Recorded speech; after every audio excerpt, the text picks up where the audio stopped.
I'm gonna try something that I haven't done before, and I don't know if it's gonna work, but I'm gonna try and do a podcast.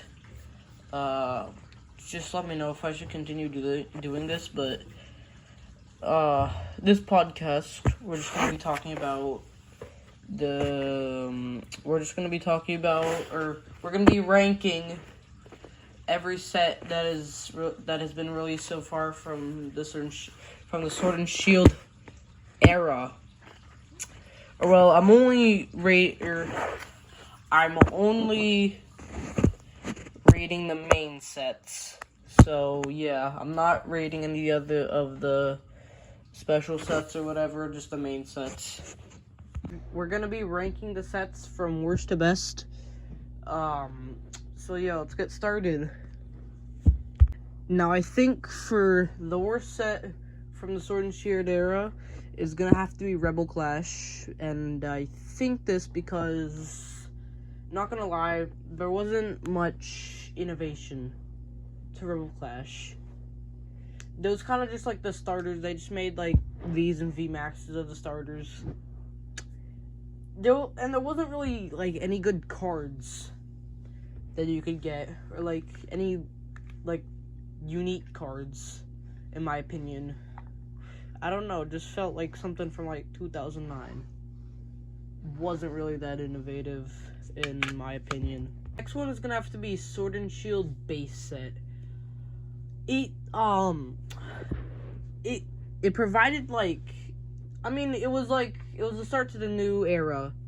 Okay, they had some pretty good good V maxes. The secret rares were good. The full arts, I feel it was almost kind of the same as Rebel Clash. I think it was just like more unique, really.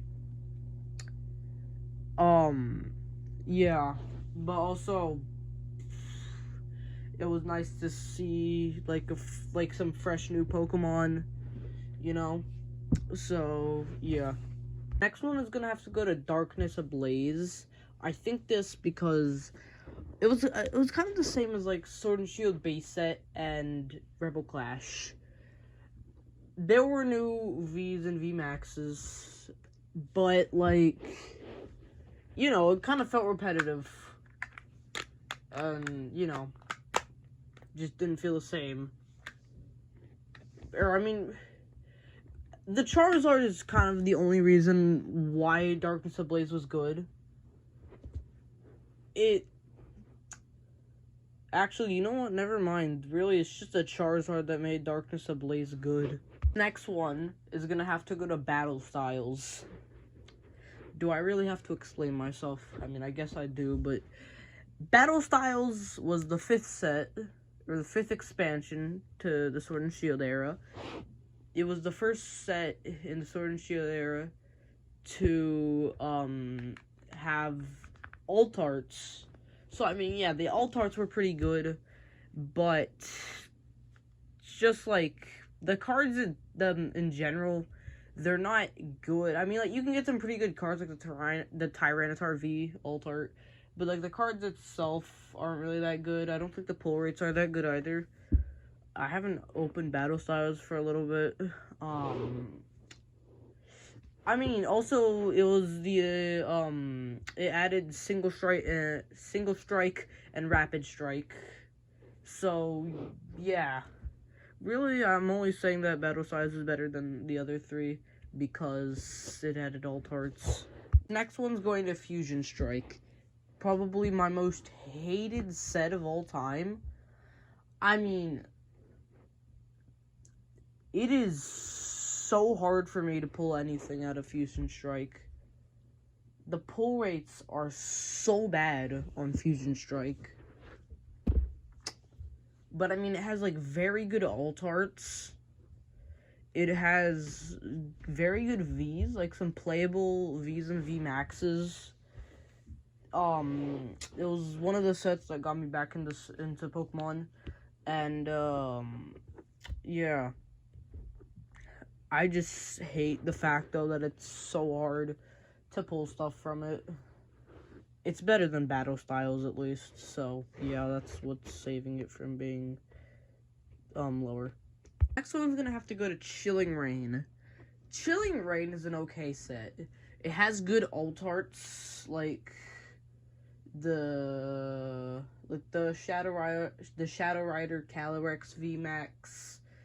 There's also the Zeraora V alt art, the Blaziken VMAX alt art. There's some good alt arts. Also the Snorlax Secret Rare. It's a pretty good card. So yeah, it has some expensive cards. It's better than stuff like Fusion Strike, but like, I don't know, it just seemed kind of boring though. It's kind of a boring set to open up, really. Which is just why I wasn't personally a big fan of it.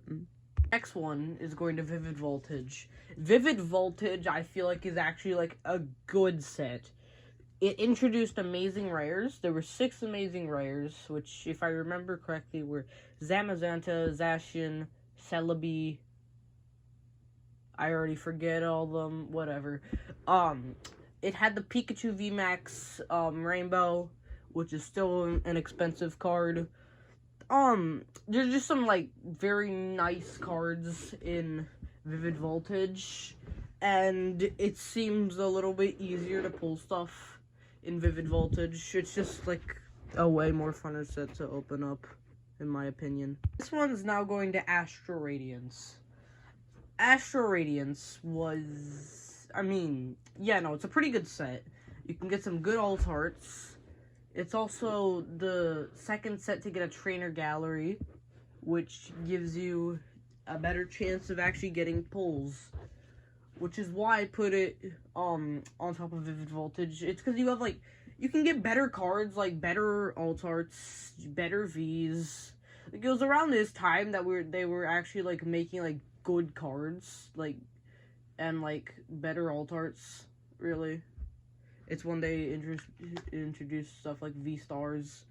Yeah. I just don't think it's better than the other sets that we're going to talk about. So, yeah.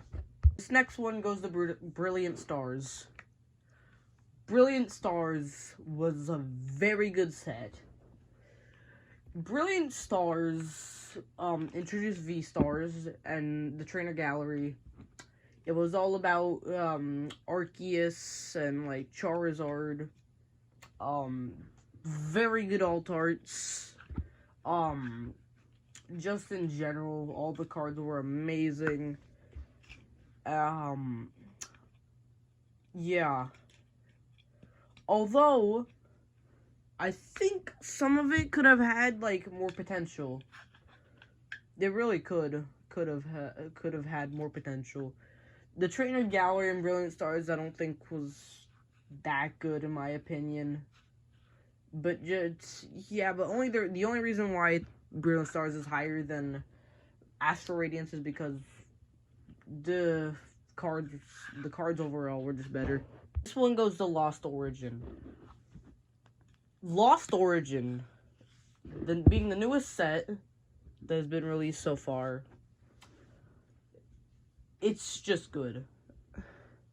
The Radiant cards, they're awesome. The alt arts, the Trainer Gallery, like the Charizard, the Gengar, they're all just amazing. The art. And I think it had better potential. Or, I mean, it did reach its potential. Like, it was better than Brilliant Stars when it came to, like, cards. And, yeah, really, it just had, like, better Pokemon, like Giratina, Hisuian Zoroark.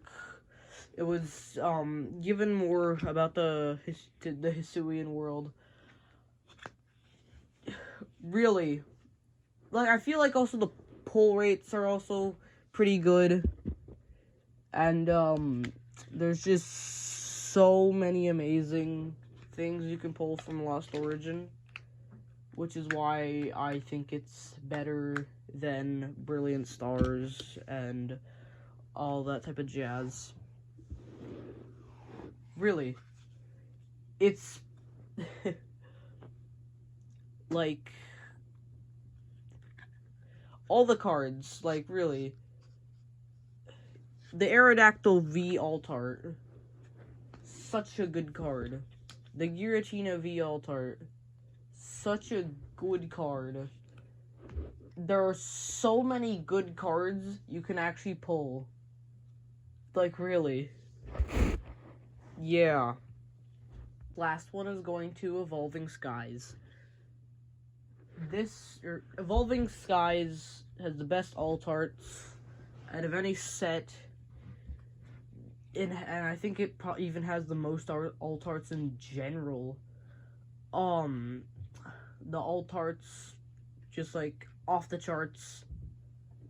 There's so many cool cards you can get, and the Evolutions, then the Rayquaza. Just amazing cards to get, like, really. Although there's no trainer gallery, but, like, you have some good chances that you're able to pull some fire, really. Like, or basically, a lot of the cards, like the full arts and everything, are a lot of money. It's because they're Evolutions and, of course, Rayquaza, which is why there's so much money. And people want these. People want them because they like the cards. Or they're just, like, fan-favorite cards. The art and just everything is what makes them how much they're worth. And really, it's just the best set from the Sword and Shield era. So that was my ranking of every Sword and Shield era main set that has been released so far. And yeah, I hope you enjoyed it. By the way, it's my birthday.